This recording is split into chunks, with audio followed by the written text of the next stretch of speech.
wonderful to have Martin with us and to speak to us. So Martin, we're really excited to hear what you have to share. We know that you're prophetic, and we're really trusting God that you're going to speak into us as a church community. So Martin, over to you. Brilliant. Thanks very much. It's very nice being here. At the moment, I think that some voices are more worth listening to than others. And right at the start of lockdown, there's a famous TV chef who I'll not name, who was talking about how to do great cooking during lockdown. And he came out with some comment along the lines of, just grab 100 grams of pancetta from your fridge and lob it into the whatever it is. And at that point, I thought, his fridge really doesn't look very much like my fridge. And I'm not sure he gets to speak into my life for what lockdown is going to look like for me. At the same time, last year I met a woman who had been in Afghanistan for 9 months in lockdown, having had some death threats. She was an American worker working in Kabul and had lived there with her family with daily death threats for 9 months. And she's writing a blog at the moment about lockdown and what she's learned from her experiences that are important for lessons for lockdown. I only read one of those blogs because I think only one of those has authority to speak to me about what lessons I need to know. And in hard times, I think James is a voice really worth listening to with authority. And I'm sure that's why the leaders in Jubilee picked the book of James to look at during this time. The early church in Jerusalem suffered real persecution, and Stephen gets killed, and the other James gets killed, and Peter gets thrown in prison. And at that point, the church scatters and so has to escape to safety. But James was one of the people who stuck on it in Jerusalem in the middle of the difficulties. He stuck it out through all of the hardship to pastor the church there. And then famine hits, and James lives through the famine in Jerusalem, and he understands what it's like living in hard times. And then shortly after the book of James was written, this letter that James writes was written, James himself was killed. And what happened was the Roman governor at the time died, so there was a sort of gap in power. And some of the Jewish leaders took that opportunity to arrest James, and they took him and led him to the top point of the temple in Jerusalem, the highest point in the temple, which is where Jesus had been tempted by Satan to throw himself down from there.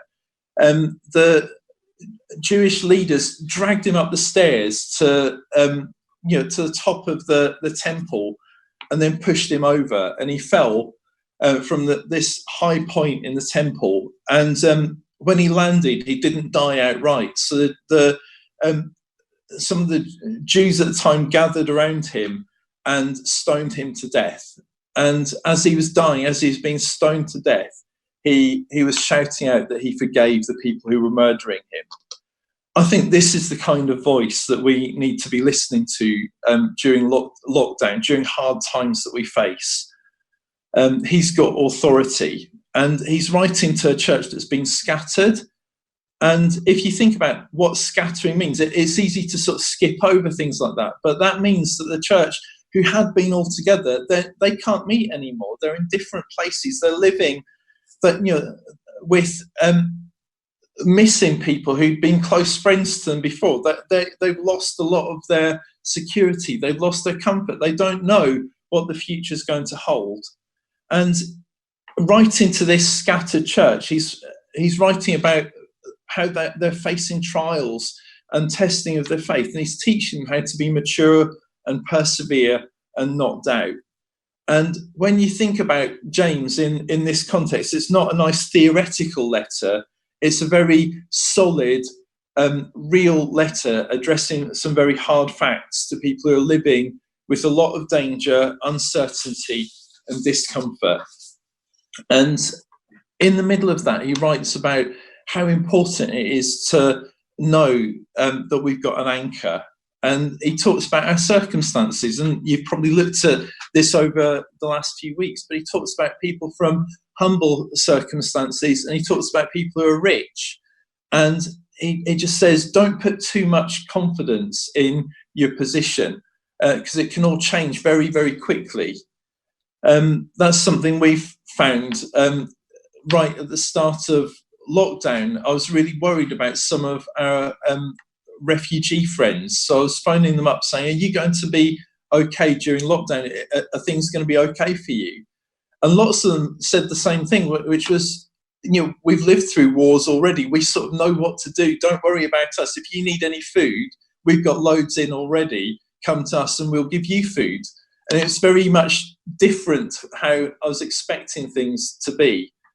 At the same time, I've been speaking to people who 6 weeks ago had very solid, successful jobs and nice houses, and everything was good. And all of a sudden, things look a bit more uncertain for people looking ahead. And then last week, Rob talked about what James says about temptation. And, Rob spoke about avoiding baited hooks. And I don't know if this says more about me than about anything, but when I read about temptation, I sort of think about not eating too much chocolate.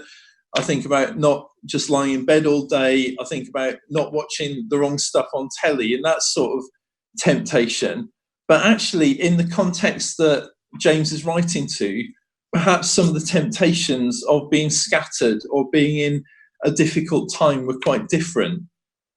Maybe the temptation that the believers were feeling was the temptation of giving into fear and just hiding away and keeping their heads down rather than speaking out. Maybe the big temptation that some of them were feeling was the temptation to worry rather than carrying on to trust God for their future. Maybe their temptation was to doubt what God had said to them. And, we've had wonderful words this morning already just about all of God's promises being yes and amen. Maybe our temptation when things are not going well, when we're worried about COVID, when we're worried about jobs, when we're not sure about our future, maybe a temptation for us is to be doubting that truth in the Bible, that all of God's promises are yes. And just want to ask, how are you doing in this lockdown, in this unusual time? Very few of us have lived through times like this before. How are you doing with it? What temptations are you facing in the middle of this time? Maybe they're different temptations than you've had before. But speaking to that, James says this. He says, don't be deceived, my dear brothers and sisters. We need to not be focusing on the things that are tempting us, these baited hooks of worry or fear. We need to be looking somewhere else. And that's what James goes on to speak about in chapter 1, verses 16, 17 and 18.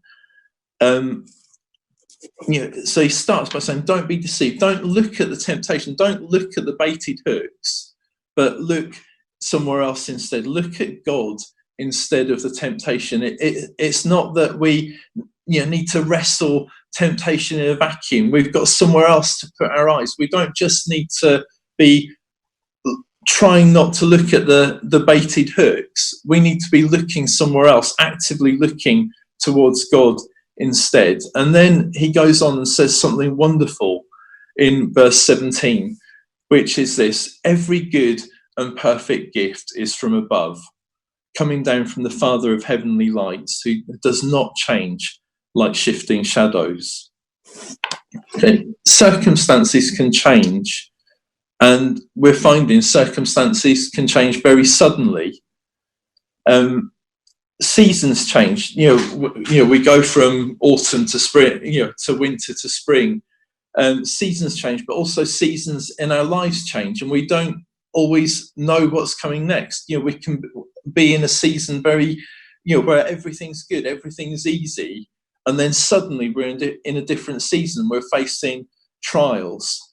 And what James says is, at times like this, and he'd know what he's talking about, at times like this, when seasons change, when the seasons get hard, we need to know where to look, and we need to look higher than our circumstances. Okay, even stars look really solid and unchanging, but he's saying we need to look higher than the stars as well. We need to look to the Father of the heavenly lights. We need to remember at times like this, we need to remember what God said to Job, that God revealed himself as the God who puts the stars in the sky. He can order some constellations. I'll put that one there, that one there. And he's the Father who's even bigger than stars. Stars from our point of view look unchanging, but he's the Father of the heavenly lights. God is even bigger than stars. Okay, and listen, everything less than God is going to change. Everything is changeable, but God isn't changeable. He's the Father of heavenly lights. He's bigger, he's higher than all of this. Okay, of course circumstances are going to change. Of course we're going to go through hard times, because times are changeable. Okay, at the moment, this side of eternity, we're going to face times that go up and down. This is unusual because we're all facing a similar time at once. But the reality is, even when lockdown finishes, we're going to still be in times when things are still going to be different. We're going to have difficult times ahead of us. We need to understand that and know that in times like this, we need to look higher. We need to look at the God who's above all of this. This is what James is saying. This is James's tried and tested way of getting through hard times. Okay, James had a firm grip on God who's higher even than stars, the Father of heavenly lights. And that meant he could face short-term momentary trials and tests and pain and uncertainty, because he's holding on to something much, much bigger, much, much more secure. And Ginny Burgin, a few years ago, brought a prophetic word before the banking crisis. And, many of you will have heard this, but she said that she felt God's going to shake everything that's shakeable, in order to lead people to what's unshakable. And I think we're in a time another time of shaking, where everything that we're confident in is being shaken at the moment. But why is that? What's God's plan in that? What's God's purpose? Is to lead us to something unshakable. It's to point us to higher up than even the stars, beyond the seasons, beyond the circumstances we're going on in, we're living in. To look at something, at the one thing that's unshakable.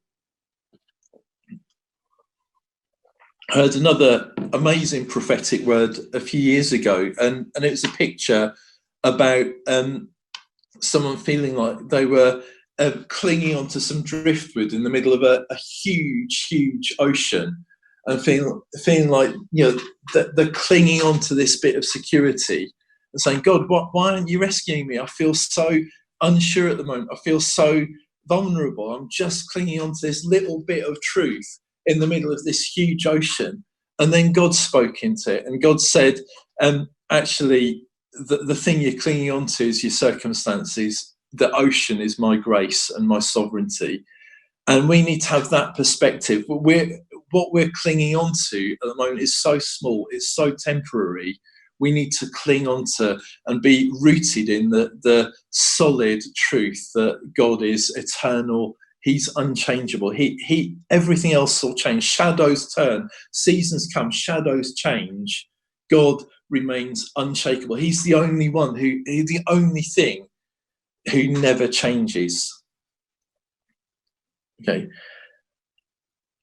We need to know God who never changes in his goodness. We need to know that God never, ever, ever changes in his love towards us. Okay, we need to know that God's promise is true, that he's begun something good in us, he'll finish it, because that's a promise from God. Okay, we need to be holding on to the perfect big plan of redemption that God has for us. And we need to know that he's for us at the moment. We need to understand that even in all this uncertainty, we have a God, we have a Father who's for us.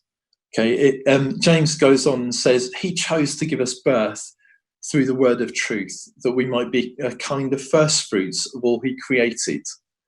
Okay, I found this passage really confusing, to be honest, because for us, first fruits make sense. You plant crops, the first bits of fruit come up, and we think that that's a sort of sign that the rest is going to work as well, and we offer the first fruits up to God. So from human points of view, I get first fruits, but from God's point of view, he already knows that everything he's planned is going to work out. I don't know why God worries about first fruits, because he knows the end as well. He's absolutely solid that he knows all of his plans, but he calls us part of his first fruits. And that's amazing, isn't it? That we're a kind of first fruits of God's work. God's done his work. His word has done his work. And now we get to be some of the first fruits to God. I think that means that we're just so valuable to God. God's eyes are on us. God's excitement is in us. And I just think that's a wonderful thing. We've been chosen by God. I don't understand all of this verse, but I know I really like being chosen by God. And that's a wonderful truth to hold on to. I don't quite understand what it means to be God's first fruit, but I really like being God's first fruit. And at the moment, when things are so uncertain, that is a solid truth to hold on to. Our lives might change hugely. The jobs that we've hoped for all our lives, the career paths that we've got, the plans that we've had for holidays and family things might all change. Even our health and our lives could be cut short at times like this. But we are God's first fruit, and we've been chosen by God, and that's enough. That's something solid to hold on to. Okay, James was a human being. He had good days, he had bad days. He must have felt fear creep up on him sometimes. He must have had days when he was living with uncertainty. He must have had moments where trials were just overwhelming to him as he was sticking on in Jerusalem, as he was being dragged up the stairs to be thrown to his death. He must have had moments where fear was trying to grip hold of him, but he had an unshakable faith that was based in the unchanging nature of God and the unchanging promise that he'd been chosen by his Father in heaven. Okay, this truth is a solid anchor for us to hold on to. Okay, James lived knowing the bigness of God and the sovereignty of God and the love of God. And in the middle of COVID and in the middle of whatever trials come next in our lives, and in the middle of even the good bits in our lives, we need to hold on to the bigness of God. I'm trying to focus my eyes on the bigness of God at the moment through this. And I need to have my eyes looking up past the circumstances, past whatever Boris is going to say this evening, and my eyes need to be on the bigness of God. And just want to encourage you, Jubilee, get your eyes on God's bigness, God's goodness, God's sovereignty. God's got this. Okay, God's been here before. He knows what he's doing. He's bigger. He never changes. Okay, bless you.